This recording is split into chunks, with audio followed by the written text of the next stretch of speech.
Good morning. We had a little technical difficulty last week, so we didn't get our lesson or sermon online. So I'm doing last week's lesson titled The Choice. And it comes from Proverbs chapter 4, verses 11 through 27. We make choices all day long, from the time you wake up until you go to sleep. Do I get up now, or do I hit the snooze button? Do I want breakfast or not? If so, will it be eggs, cereal, biscuit, or what?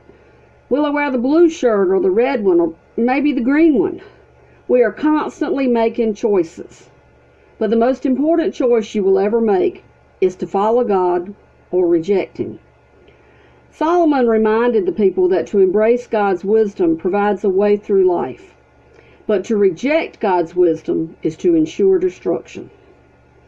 Proverbs 4:11 says, I am teaching you the way of wisdom. I am guiding you on straight paths.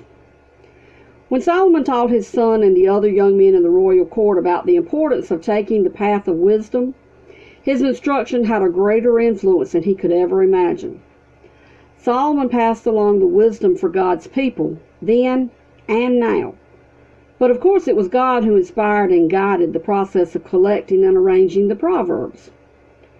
When we think about wisdom being seeing things God's way so we can do things God's way, we can grasp the value of putting His instruction into practice.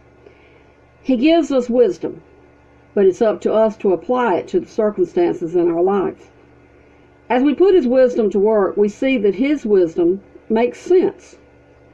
If we trust Him to make us wise, we can rely with confidence that He will put us on straight paths.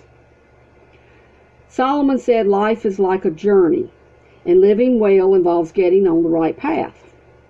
Without God's wisdom to guide us, we run the risk of taking the wrong path, a crooked road that leads to destruction. Foolish people take that path. Wise believers seek guides and guidance so they can choose the right path, the straight road that leads to a fulfilling life.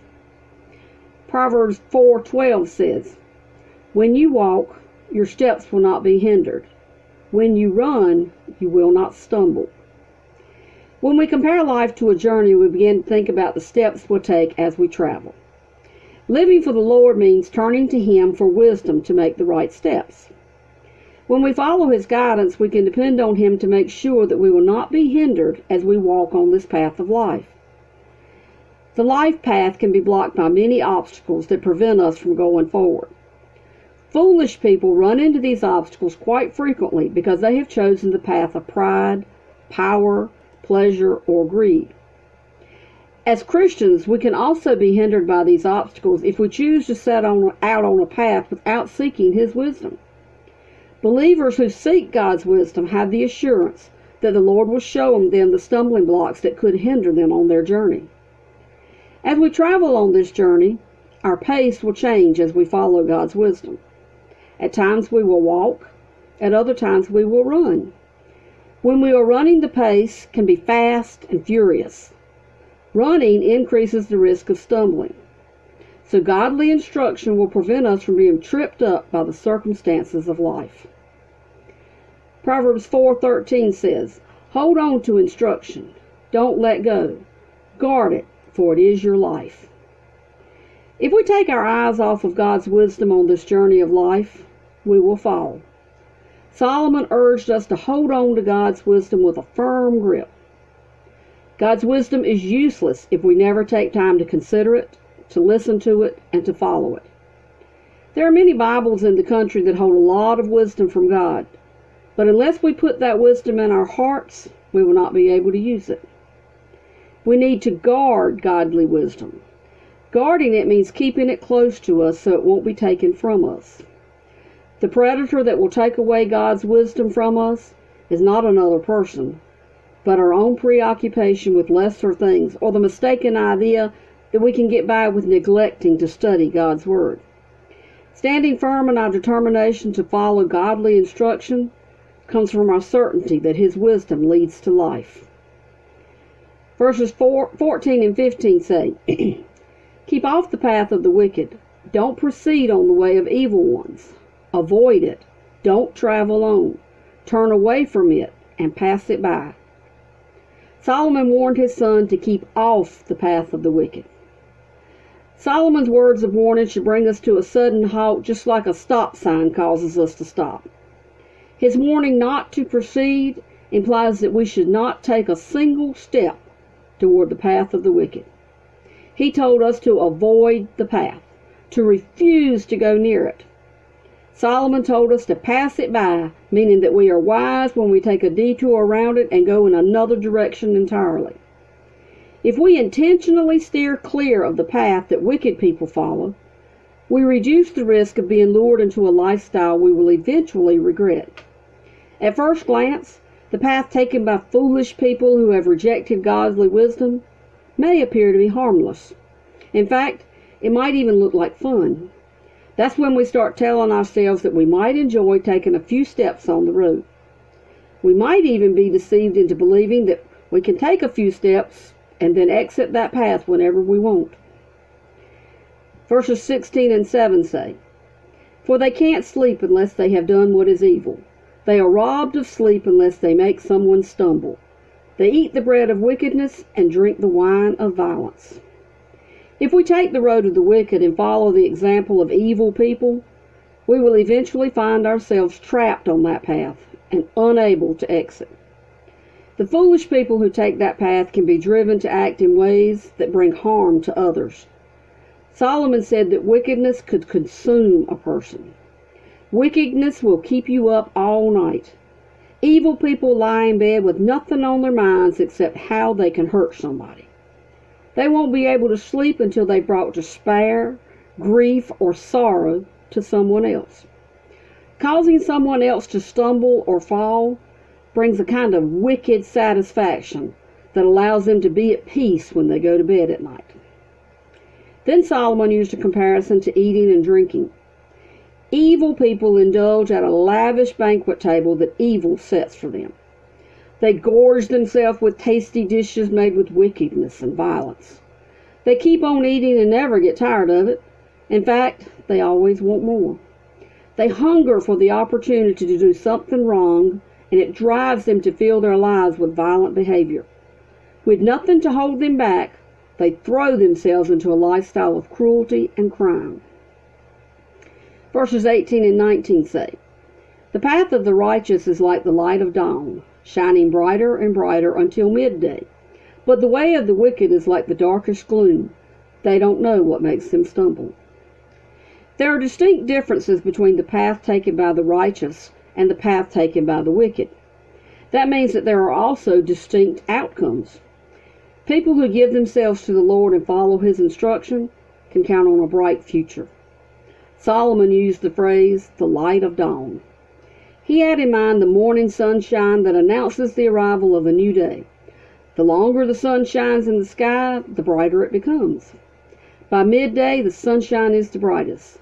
Solomon implied that the future of a believer who embraces godly instruction looks bright. As time moves on, the path becomes even brighter and clearer.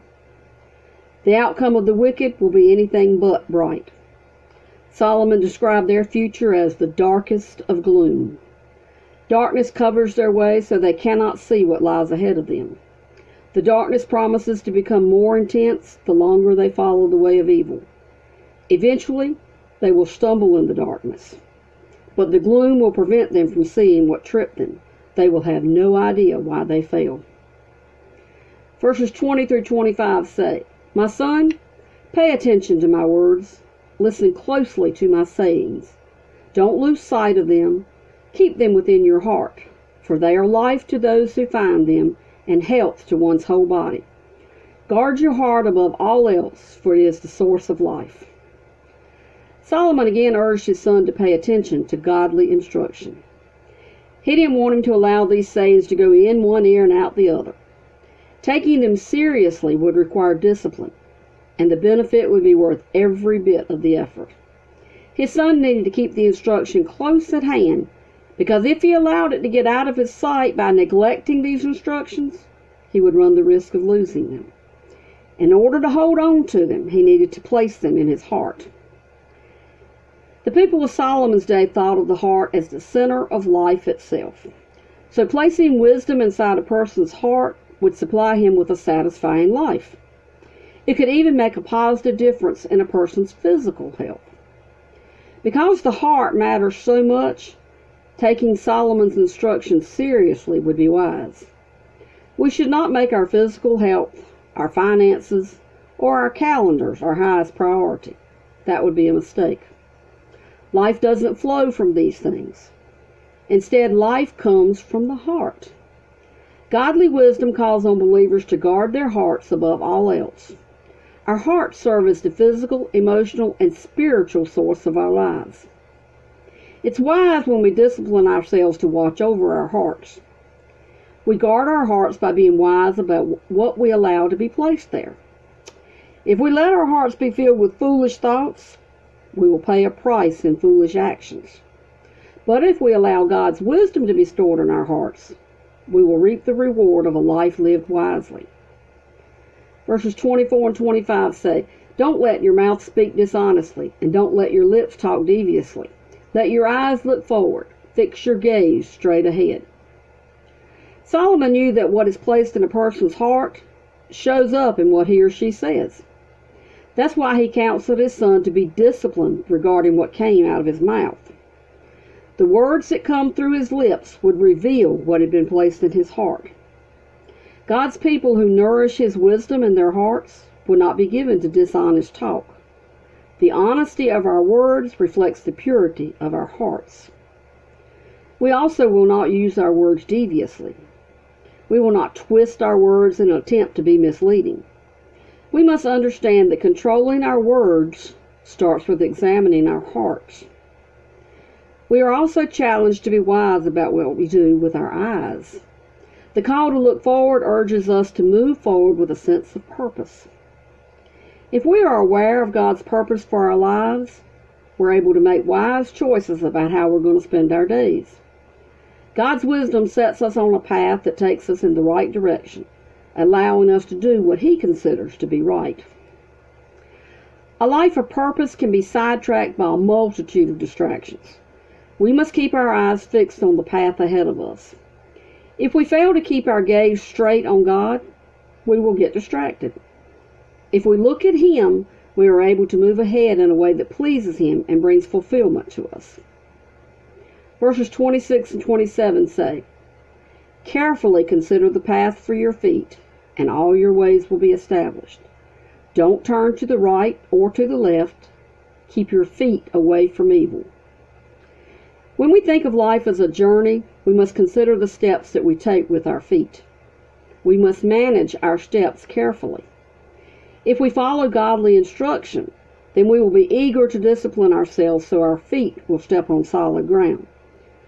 We must carefully consider where we are placing our feet because we want our steps to be established.